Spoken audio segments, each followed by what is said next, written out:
Assalamu алейкум, урматтуу министр мырза. Бул Талас жолун куруш абдан маанилүү стратегиялык проект.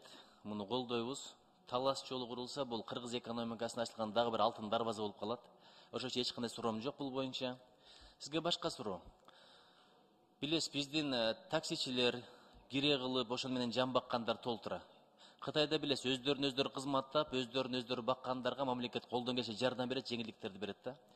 А bizde мына караңыз, сиз транспорт министрисиз, туурабы? Кузову бийиктетсе деле таксичилер, такси айдагандар, же багажын койдурса деле, же газын алмаштырса деле, же газ койдурса деле уруксатты Бишкектен алып атат да. Эмелесет көрбөйсүзбү? Лейлектен, Баткенден ушул жакка келип уруксат алыш. Анан айтат, бияка келгенден жөн эле печатты коюп берет экен деп. Министрдин орун басары келген 29 майда, атын айтпай эле коеюн, ал айткан 2 айда чечебиз деп. Ушул маселе чечилген жокпу?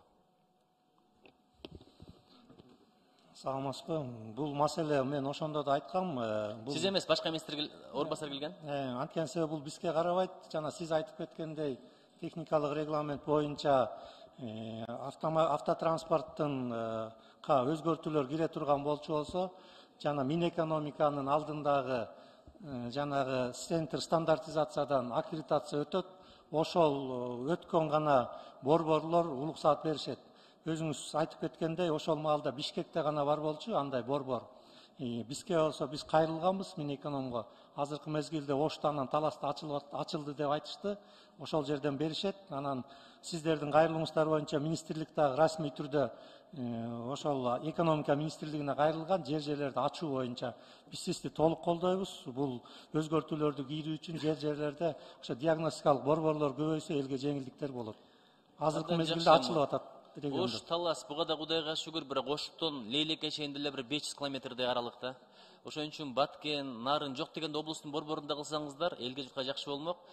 Экинчиси, багаж коюлса, дагы деле Кыргызстанда текшерип, штраф салып атыптыр. Бирок Россияга барса, Казакстанга барсалардын таптакыр иши жок дейт. Ушул жагындагы караңыздар деп айттым эле. Ошол эмне болду? Бул эми тех регламент бар да, 018 деген тех регламент бар. Бул эми тех регламенттен ошо машиненин болсо жанагындай дополнительный фаралар коюлса, дополнительный багаждар коюлса, буга уруксат алыш керек.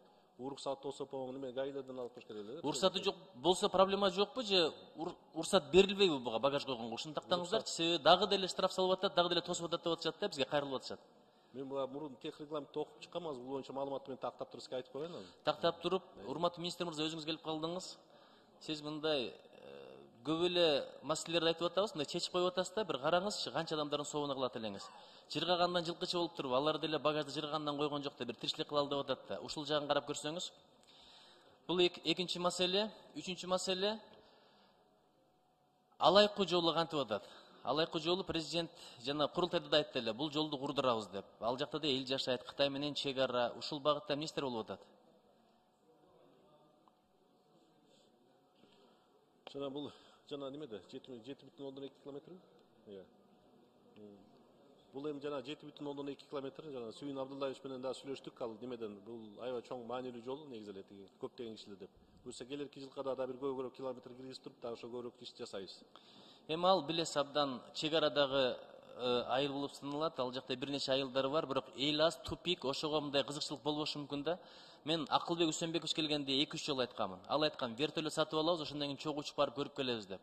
Кытайга бир 25 километр деле сала койсо, дагы бир жол ачылат. Ферган өрөөнүнө, Өзбекстанга, Тажикстанга эң жакын жол ошол болот. Тиги Чоңалайдан да жакыныраак жол болот. Эгерде ушуну ача турган болсо, тупик болбой калат эле, анан кызыгуу пайда болмок, керек болсо жеке менчик компанияларда куруп бермек да, жаңы мыйзамдын негизинде. Ушул жагын бир карап көрбөйсүздөрбү? Бийиктиги канча тонн? Карап көрсөк болот экен ошону. Карап көрүңүздөр. Анткени бир аз эле жол, мурда жол болгон ошол жактан. Эми жайгеменде болгондон кийин жол жабылды да. Ошону мен суранат эле, бир карап көрсөңүздөр, жол ачылгандан кийин дагы бир алтын дарбаза ачылмак да. Экономиканы гүлдөткөнгө. Ошондо көрүп атасыз, жакында бир мыйзам кабыл алдык, жеке менчик компаниялар деле жол курса болот деп. Бошторго берсеңиз деле, алардын кызыкчылыгына иш болот ушул нерсе. Чоң рахмат, ийгилик. Анан мен мындай сизди таза кадр катары билем. Эң башкысы ушу уурдатпаңызчы. Жолдон уурдап жегендер көп деген бир түшүнүк бар. Ошого сиз уурдабайсыз, бирок уурдатпаганга аракет кылыңыз, макулбу? Рахмат. Чоң рахмат.